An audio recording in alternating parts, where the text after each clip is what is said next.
Hi, guys. Welcome back to Liturgy with Lily. I'm Lily, the Youth, Young Adult, and Family Minister here at St. Nicholas and Holy Family Parishes. Welcome to the second week of Advent. I have to show off my new Advent wreath my sister got for me. It's beautiful. It has the nativity in there and a battery-operated candle so I can burn it here in the office. It's great. Um, but welcome to the second week of Advent. So the theme for this week is peace. That's what the second Advent candle stands for, is peace. And in the Gospel of Matthew, chapter 5, Jesus is stating the Beatitudes. In chapter 5, verse 9, he said, "Blessed are the peacemakers, for they will be called children of God."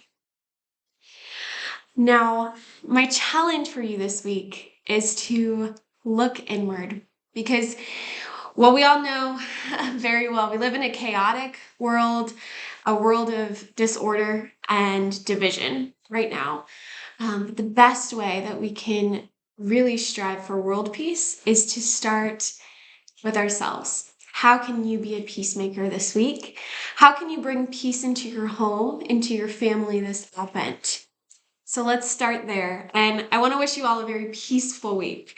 But while it's going to hopefully be peaceful, we'll also be very busy because we have a feast day and a solemnity this week that we are going to talk about as well. So this Tuesday, December 6th, is the Feast of St. Nicholas, which is one of our parish's patrons. So for all of our St. Nicholas parishioners, happy feast day. For everyone else, Feast of St. Nicholas. Like, this is a huge feast day that is very, very much celebrated within our parishes, but also just universally around the world.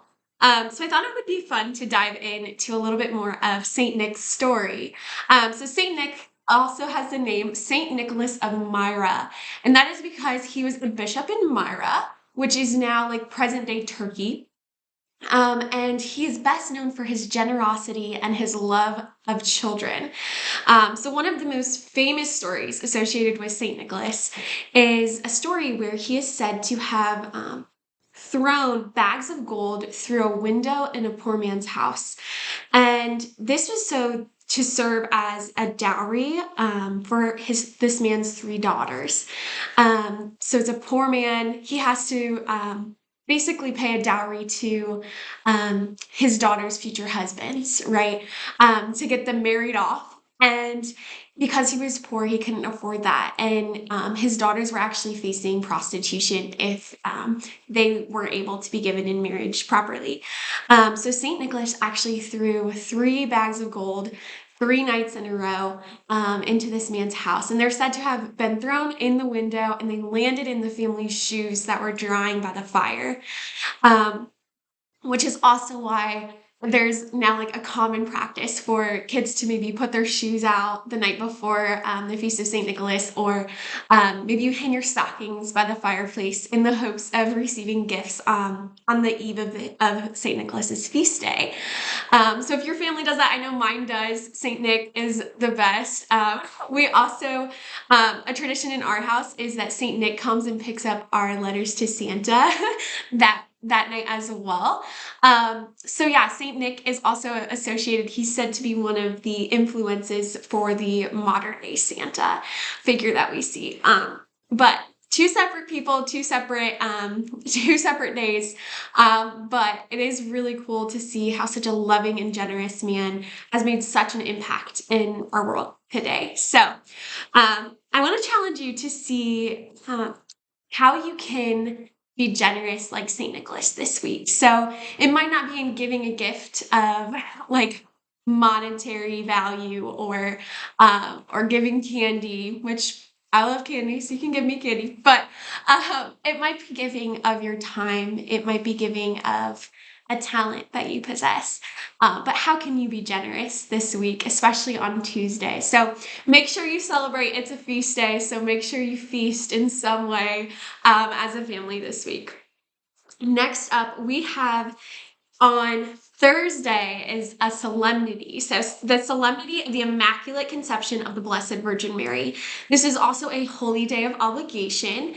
And so we have different Mass times in order for your family to make it to Mass. So this sheet was actually handed out in the bulletins last weekend, I believe, and it lists on here the 3 Masses we are hosting at our parishes to celebrate the Immaculate Conception of Mary. And so that would be Wednesday, December 7th at 7 p.m. at St. Nicholas.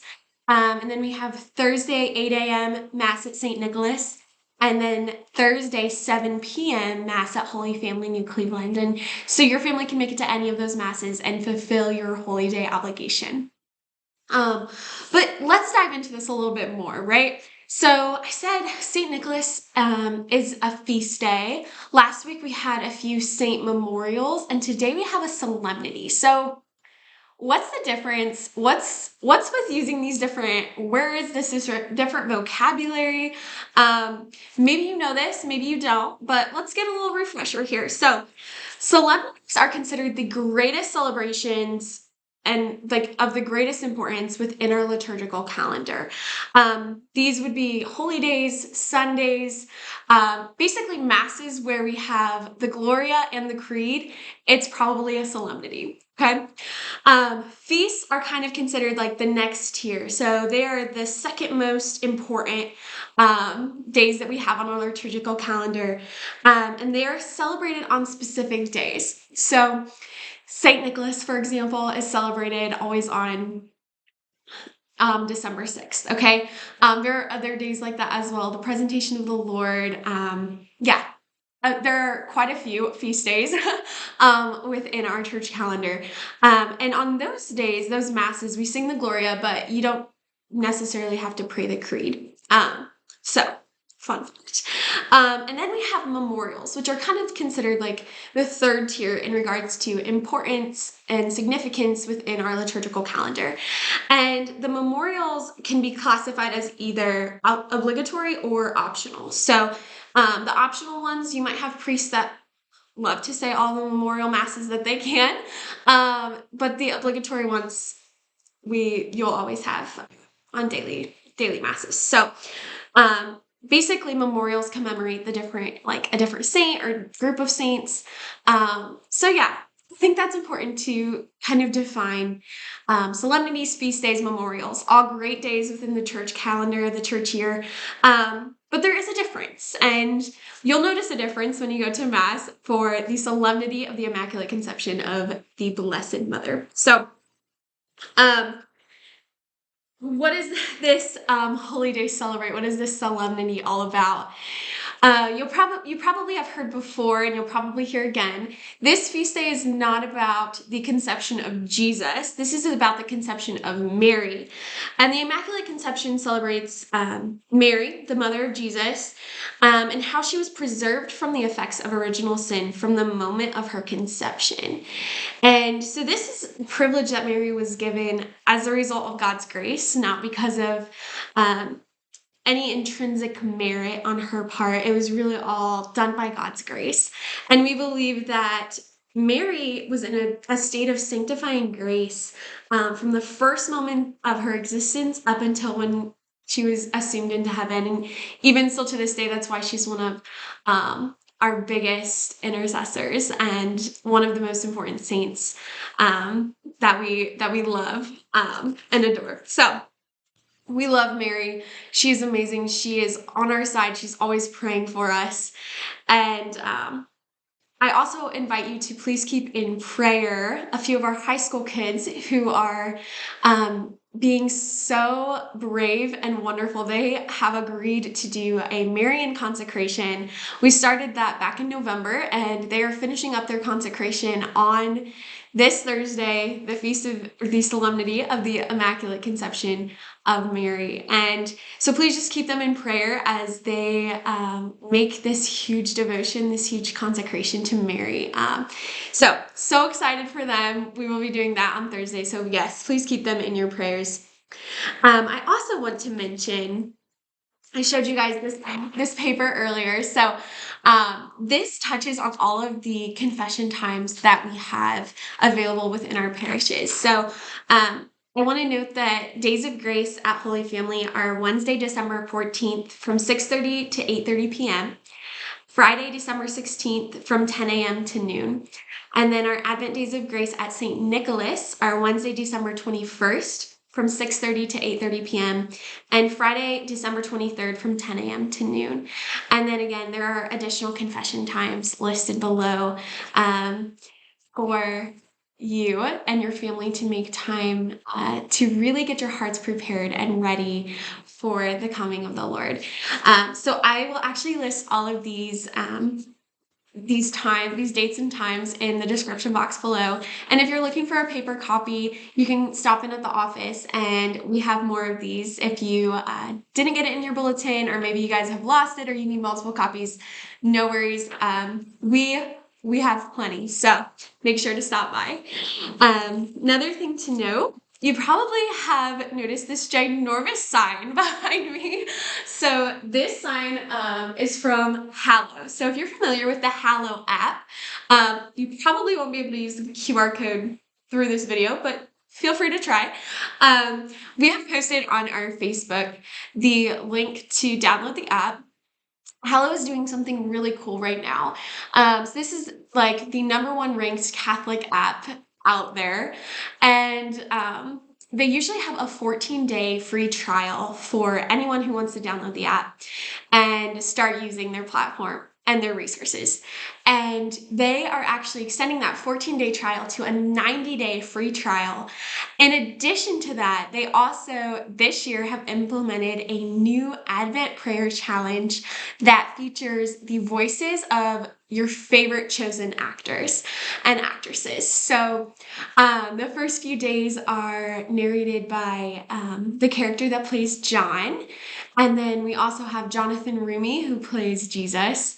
And I know like the character that plays Mary Magdalene, she will also voice some of the episodes as well. So it's not too late to jump on that if maybe you're still looking for something special to do this Advent.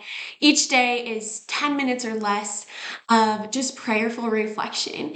And I highly recommend. I am signed up for it. I'm doing it right now.